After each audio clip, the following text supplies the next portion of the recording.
Hello दोस्तों, हमारे संस्थान pick the fight civil service academy में आपका स्वागत है।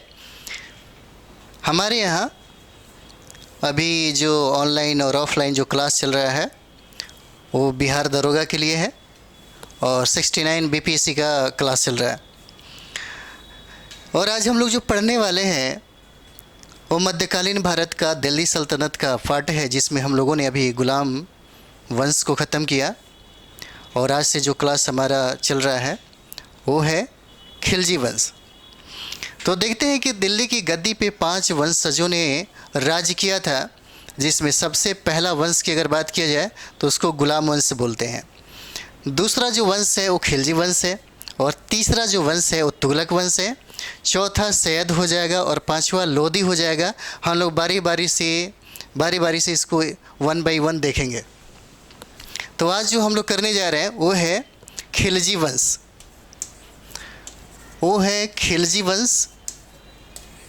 और खिलजी वंश में हम लोग करेंगे जलालुद्दीन खिलजी।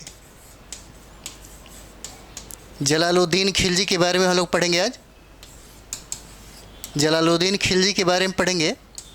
इनके शासनकाल के बारे में कहा जाता है कि इन्होंने 1290 से 1296 ईस्वी तक शासन किया।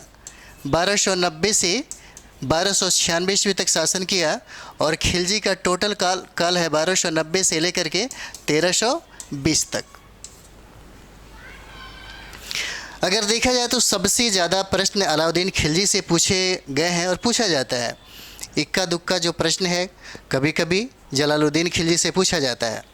तो सबसे पहले अगर हम इनके बारे में जानेंगे तो सबसे पहले इनकी प्रारंभिक जो जीवन है उनके बारे में जानते हैं। इनके बारे में कहा जाता है कि यह भी एक ये तुर्की थे, और इनके जो पिता थे जो सरदार के तौर पे उन्होंने काम किया। और इनके वंशज के बारे में अगर कहा जाए तो ये तुर्कमेनिस्तान में एक कबीले के तौर पे लोग जाने जाते थे। और तुर्कमेनिस्तान से जब इन्होंने भारत आया तो यहाँ के जो सुल्तान थे उनके यहाँ इन लोगों ने नौकरी कर लिया। कहा जाता है कि जलालुद्दीन खिलजी जब यहाँ पे आए भारत में, तब उन्होंने यहाँ पे देखा जाता है कि सरजेदार के पद पे, यानी कि सरजेदार के पद पे उन्होंने सबसे पहले अपने आप को एक नौकरी कर ली। लेकिन ये बहुत दिमागी रूप से शातिर थे और योग्य भी व्यक्ति थे, और अपनी योग्यता के बल पे इन्होंने समाना का सूबेदार बन गए।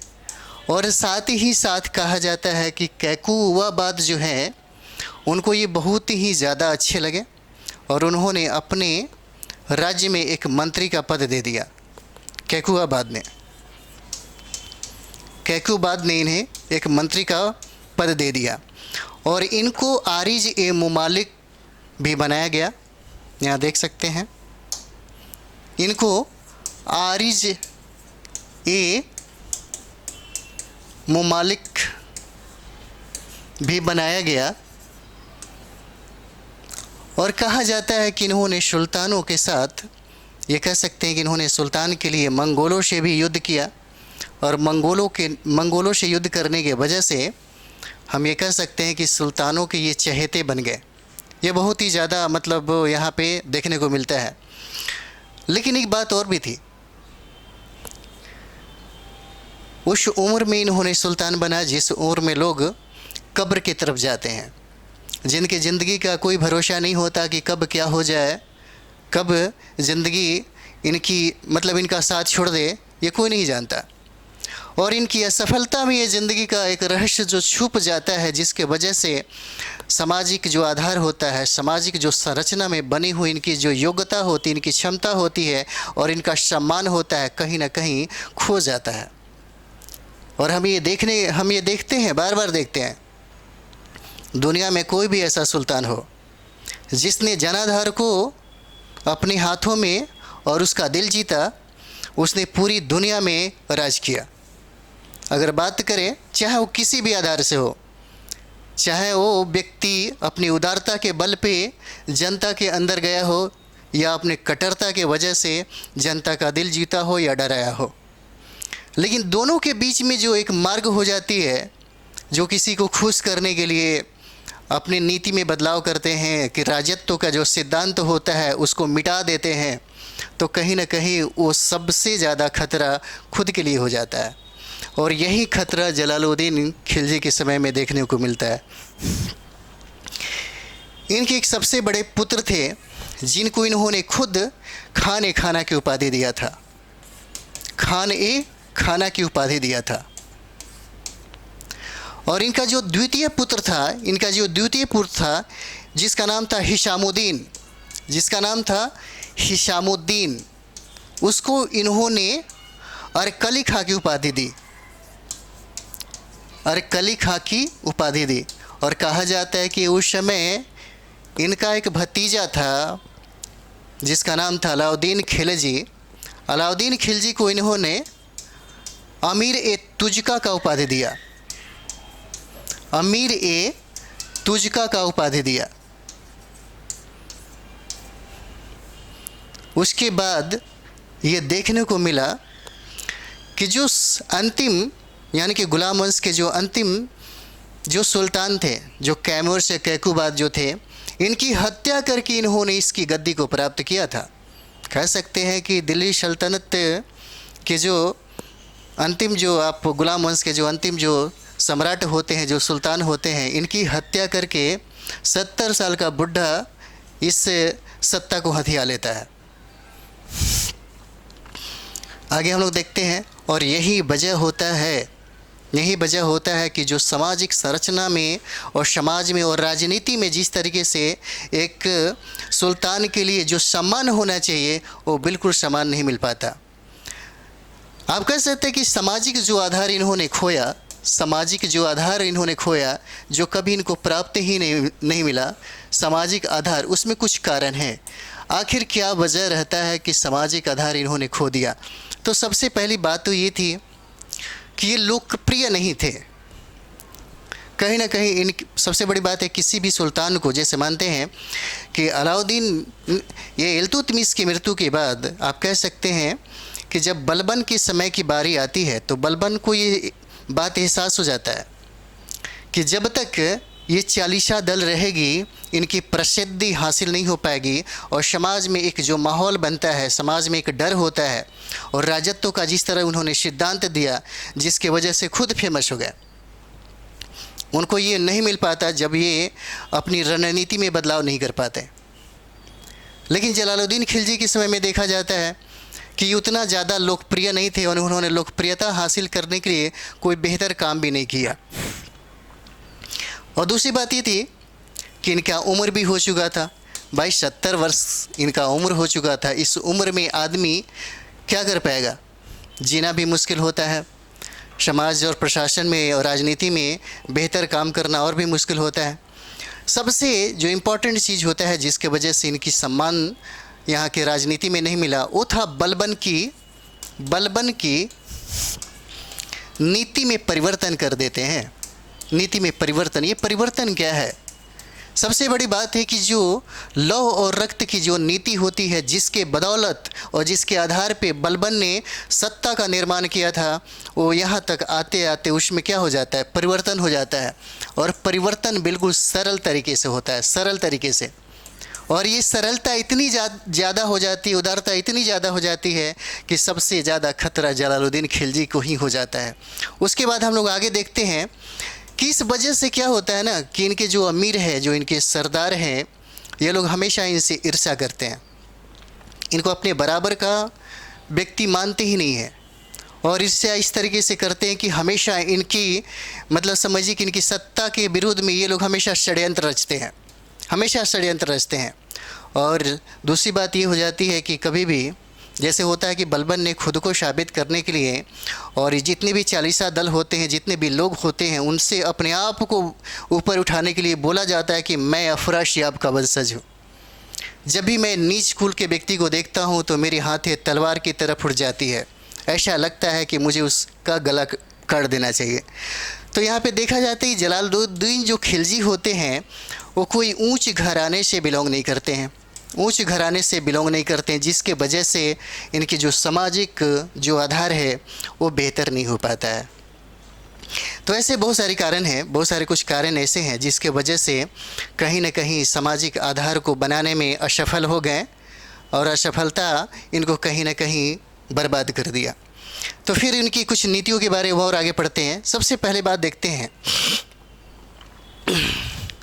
जैसे कि जब भी कमज़ोर शासक जब गद्दी पे बैठता है तो गृह युद्ध की समस्या हो जाती है।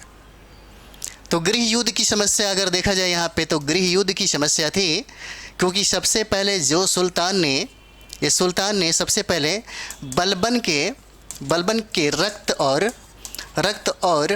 लौह नीति को क्या किया था, लौह नीति को बिल्कुल बदल दिया था और इसके जगह से उन्होंने उदारता की नीति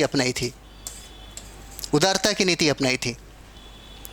ये उदार होना सबसे बड़ी बात है कि बलबन की ये जो रक्त और लौह जो नीति थी, और दूसरी बात ये थी कि उन्होंने जो भारतीय प्रशासन में यानी कि उस समय जनता के मन में जो प्रशासन का सबसे बेहतर जो सांचा और ढांचा बना रखा था वो अभी भी समाज के लोग भूल नहीं पाए थे। और इसमें कहा भी गया था कि अगर सुल्तान अपनी उदारता को कम नहीं कर पाएंगे, ख़त्म नहीं कर पाएंगे, तो कोई भी आदमी इसे विनाश कर सकता है। और ऐसा हुआ भी। इनकी उदारता की वजह से ही बहुत सारे ऐसे सरदार थे जो इनके चाहने वाले थे, उन लोगों ने जलालुद्दीन खिलजी को समझाया। ये बोला था कि आप अलाउद्दीन खिलजी से ऐसे मिलने मत जाइए क्योंकि सामने वालों का मन को भी तो पढ़ा करिए, लेकिन ये नहीं मानते हैं और अंततः इनकी हत्या कर दिया जाता है। और हत्या करने के बाद अलाउद्दीन खिलजी इस गद्दी को प्राप्त करता है, धारण करता है। तो ये चीज़ें हम लोग को मिलता है, गृह युद्ध की यहाँ पे बात देखने को मिलती है। उसके बाद यहाँ पे एक समस्या आ जाता है, वो है मल्लिक छज्जू का। मल्लिक छज्जू का एक समस्या आ जाता है, मल्लिक छज्जू का। ये घटना 1290 का है, कहा जाता है कि मल्लिक छज्जू को ने अपनी जो उपाधि थी, ऐसे प्रसिद्धि तो उन्होंने हासिल किया था, लेकिन उन्होंने खुद की उपाधि सुल्तान घोषित कर लिया। और बहुत सारे, ऐसा नहीं था कि सुल्तान घोषित करने के बाद इनके चाहने वाले इनका सपोर्ट नहीं किया। कहा जाता है कि यहाँ पे अवध का एक सूबेदार जिसका नाम था हातिम खान, इनका बहुत साथ दिया और इनके साथ मिल गए। इस तरीके से यहाँ पे बहुत सारे सरदार होते हैं जो ये चाहते हैं कि नहीं, इसी व्यक्ति को यानी कि सुल्तान बना दिया जाए। और ये जब मल्लिक छज्जू जब ये विद्रोह खड़ा कर देते हैं 1290 में, तो जलालुद्दीन खिलजी ने अपने पुत्र अरकली खां को 12,000 सेनाओं के साथ उसका सामना करने के लिए भेजते हैं। और जब 12,000 सेनाओं के साथ जब मल्लिक छज्जू का सामना होता है तो मल्लिक छज्जू जो होते हैं वो हार जाते हैं। और हार जाने के बाद अरकली खां जब पेश करते हैं जलालुद्दीन खिलजी के सामने, तो देखिए जलालुद्दीन खिलजी किस तरह से, जबकि किसी दुश्मन को कठोरतम यानी कि कठोर नीति के तौर पे उन्हें सज़ा देना चाहिए, दंड देना चाहिए, लेकिन जिस उदारता का इन्होंने यहाँ पे एक परिचय दिया वो गजब का था। वो जो विद्रोही था उसके हाथ खुलवा दिए जाते हैं और इसे नहला धुला करके, कहा जाता है कि नए नए कपड़े पहना करके उसे छोड़ दिया जाता है। कुछ ऐसे हिदायत दे करके आराम से उसको छोड़ दिया जाता है, जिसके वजह से कह सकते हैं कि इनकी उदारता जो थी कहीं ना कहीं यानी कि बलबन के नीतियों के बिल्कुल विपरीत तो था ही था। लोगों को संतुष्ट करने वाली भी नीतियाँ थी और संतुष्ट करने वाली नीतियाँ सबसे पहले खुद पे ज़्यादा प्रॉब्लम क्रिएट कर देती है। तो यहाँ पे हम लोग देखते हैं 1290 में जो मल्लिक छज्जू की जो समस्या थी यहाँ पे आपको देखने को मिलता है। उसके बाद यहाँ पे हम लोग देखते हैं कि बहुत सारे उस पीरियड में यानी कि जैसे ही यानी कि आप कह सकते हैं कि बलबन की जब मृत्यु हो जाती है और जब उनके बाद एक से एक जो सम्राट आते हैं तो सम्राट बहुत कमज़ोर होते हैं और बहुत कमज़ोर होने की वजह से आप कह सकते हैं बहुत अयोग्य भी होते हैं। तो बहुत सारे जो क्षेत्रीय जो दल हैं वो धीरे धीरे अपना स्वतंत्र होने के लिए सोचती है और साथ ही साथ यहाँ पे चोरी, डकैती, व्यभिचारी ये भी तेज़ी से बढ़ जाता है।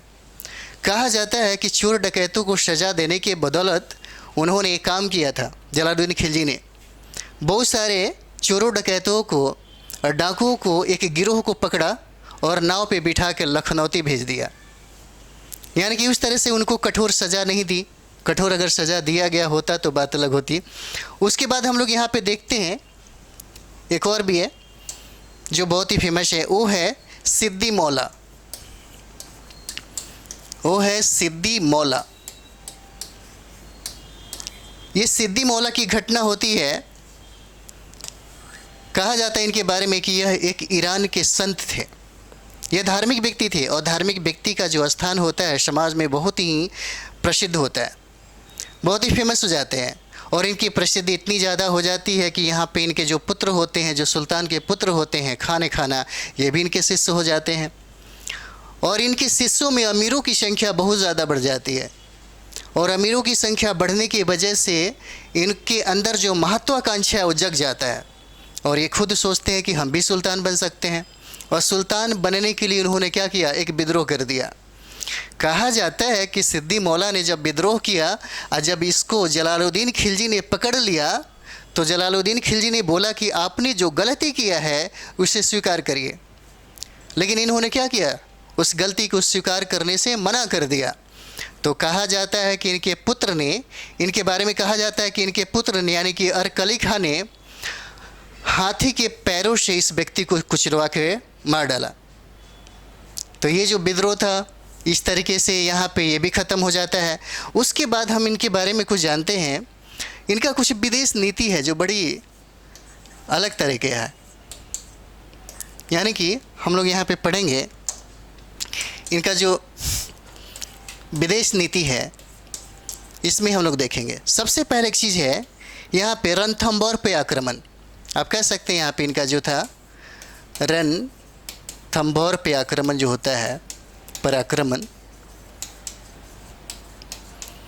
यहाँ पे इसको हम लोग पढ़ने को मिलेंगे। ये है 1291 ईस्वी में। ये 1291 ईस्वी में रणथंभौर पे आक्रमण होता है और यहाँ के जो सम्राट है जिसका नाम होता है हमीर। हमीर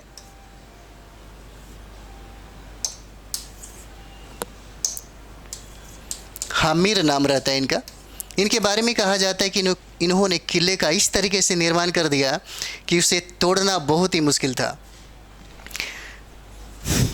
यानी कि जलालुद्दीन खिलजी ने जब बहुत दिनों तक इस किले का मतलब तोड़ने के लिए जो प्रयास किया, जब प्रयास इनका असफल हो गया, प्रयास जब असफल हो गया तो उन्होंने कहा था उस समय कि इतना तुच्छ चीज़ें हैं कि मैं मुसलमानों की भरपाई के लिए या मुसलमानों के लिए मतलब ये उनकी सफलता के लिए या कुछ बेहतर काम करने के लिए ये काम मैं नहीं कर सकता। उसके बाद हम लोग देखते हैं जो दूसरा है वो है मंगोल आक्रमण। यहाँ पे हम लोग देखते हैं ये है मंगोल आक्रमण और ये हुआ था 1292 ईस्वी में। 1292 ईस्वी में हुआ था। इसमें कहा जाता है कि लगभग अब्दुल्ला खान ने लगभग 1.5 लाख मंगोलों के साथ क्या किया, भारत में आक्रमण कर दिया। लेकिन जलालुद्दीन खिलजी लगभग 30,000 सेनाओं के साथ इनका सामना किया और इसे हराया भी। हराने के बाद बहुत सारे लोग, इनके बीच में संधियां हुई और संधियों में ये कहा गया कि आप चाहे तो बच सकते हैं हमारे भारत में। तो ये कहा जाता है कि उस समय लगभग बहुत अधिक संख्या में यानी कि मंगोलों ने दिल्ली में बसना शुरू किया और यही वजह था कि दिल्ली में जहाँ पे बसा उस जगह का नाम था मुगलपुर। उस जगह का नाम था मुगलपुर। पूछा जा सकता है यहाँ पे दिल्ली में जो बस गए और बसने के बाद जो उन्होंने नगर बसाई मंगोलों ने, उसका नाम यहाँ पे उन्होंने मुगलपुर रख लिया। और इस तरह से आप देखिएगा कि यहाँ पे मंदावर और भीलसा पर भी जलालुद्दीन खिलजी क्या करते हैं, आक्रमण करते हैं। भीलसा पर भी आक्रमण करते हैं।